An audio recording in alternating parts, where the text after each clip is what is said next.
Voilà, première étape. J'ai remarqué qu'il y avait un petit peu de frise à la 11e case.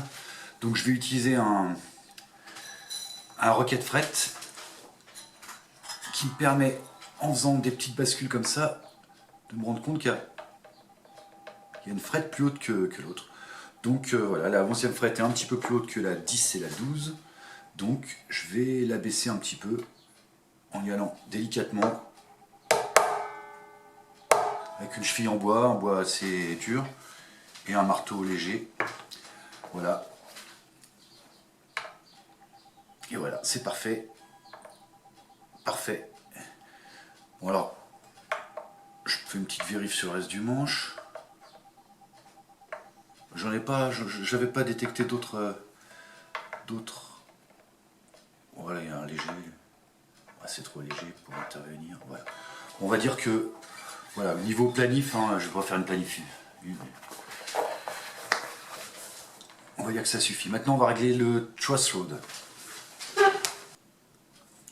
Alors, pour régler le truss rod, c'est-à-dire régler la courbe du manche, parce qu'un manche de guitare, c'est légèrement courbé, il nous faut une règle crantée. Alors ça, c'est une pièce d'alu que j'ai achetée comme ça, dans un magasin de bricolage, et que j'ai cranté avec une meule, sans grande délicatesse. Hein.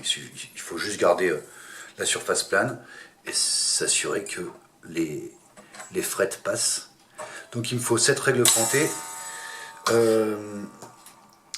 un jeu de cale avec une cale de 3/10 et la clé Allen.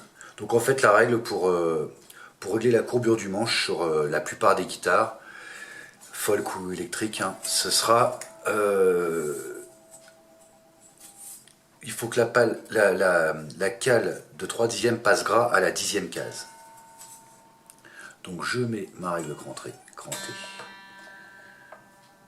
au milieu du manche et je vérifie que ma cale passe, et c'est pas le cas, donc le manche est trop tendu, il est trop plat, il faut que je le détende.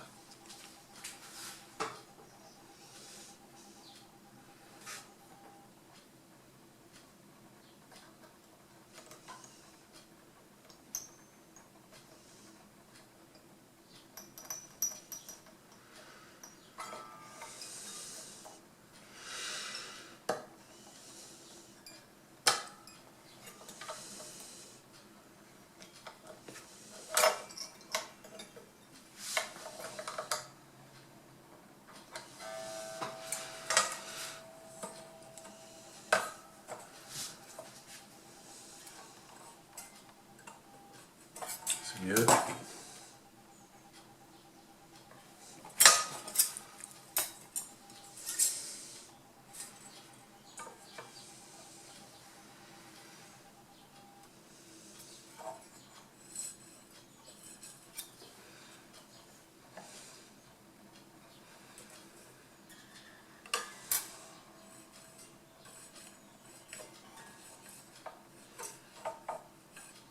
Voilà, ma cale de 3/10 passe droit. La courbure du manche est impeccable. Et maintenant, il ne me reste plus qu'à régler l'action.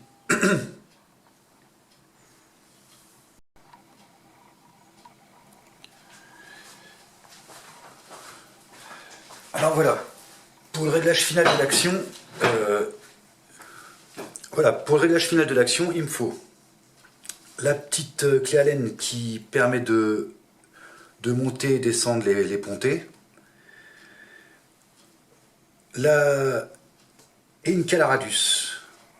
Une cale à radius, ici j'ai été voir sur le site de Thomann, la Strat Squire HSS, elle a un radius de 9,5, donc j'ai ma cale à radius de 9,5. Alors il fut un temps, les cales à radius je les faisais moi-même. Sur GeoGebra, je me suis fait un petit fichier sous GeoGebra où j'inscris le radius dont j'ai besoin. Ici pour une ESG Ibanez, radius de 12 pouces. GeoGebra me trace un cercle de 12 pouces et puis j'en découpe une section. Enfin bon, j'ai fait un petit rectangle que je découpe et que je colle sur du papier cartonné. J'ai aussi besoin d'une petite échelle pour mesurer pour mesurer l'action des cordes à la 12e case. Donc c'est un outil qu'on place comme ça et on va lire la hauteur de la corde entre le sommet de la 12e case et la cote basse de la corde, donc le dessous de la corde. Ça c'est construit sur LibreOffice Draw. C'est le principe de Thalès, hein, si pour 10 cm sur 10 cm je monte de 5 mm, bah, si je fais un trait tout, bref. Voilà, j'ai une graduation au quart de millimètre. Ce qui suffit largement. Là, je vais viser un radius. Alors, donc le principe du réglage de l'action, on règle la corde demi-grave et la corde demi-aiguë au mieux. Et après, on vient, avec la cale à radius, faire en sorte que toutes les cordes touchent la cale à radius de manière à épouser le radius du manche, la courbure du manche. Donc finalement, on n'aurait que deux cordes. On règle les deux extrêmes, mi-grave, mi-aigu, et on impose aux autres de suivre la courbure du manche. Alors moi j'utilise une petite lampe de poche que je vais placer, donc je mets mes yeux ici, lampe de poche ici pour voir s'il y a un filet de lumière qui passe entre la corde et la cale. Enfin voilà.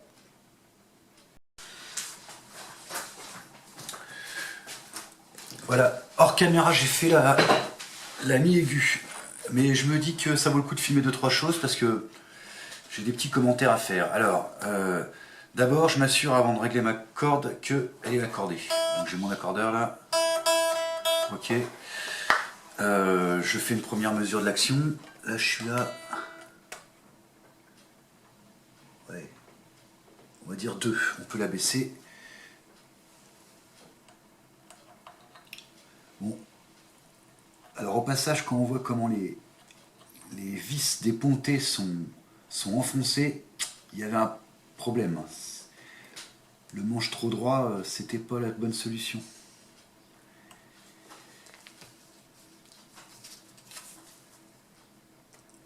Là, je suis à 1,5. Oula, ouais. Par contre, j'aurais bien désaccordé.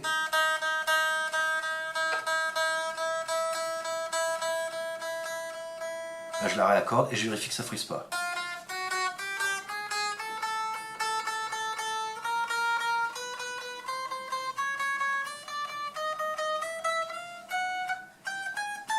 Je vais me jouer par là, je m'en fiche. Alors, bon, on peut peut-être la baisser encore. Là, ça devient sympa. Si on descend en dessous d'un 5, là.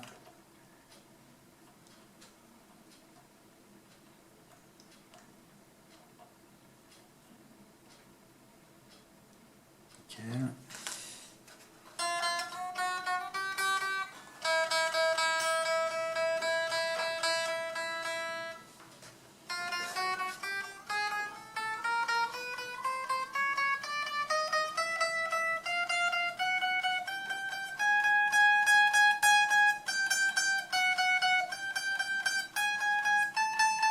Bon, il y a un peu de frisouille par là, mais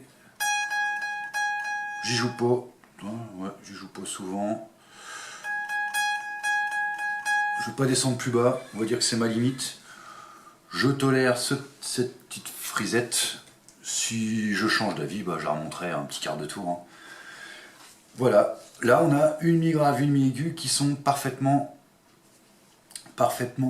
réglées. Alors la mi-aiguë, je suis donc finalement à... Voilà, vache. Ouais, je passe sous les 1,5 hein, limite.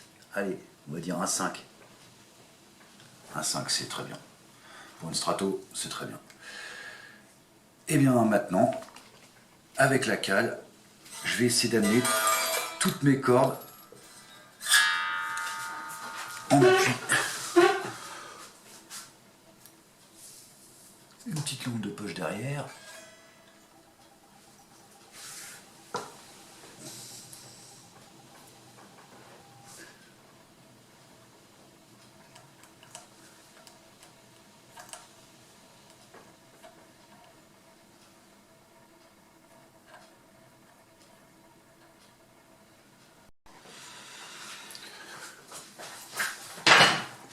Bon voilà, alors la Là, voilà, l'action est réglée. Alors j'ai eu un peu de mal à me servir de la canne à radius.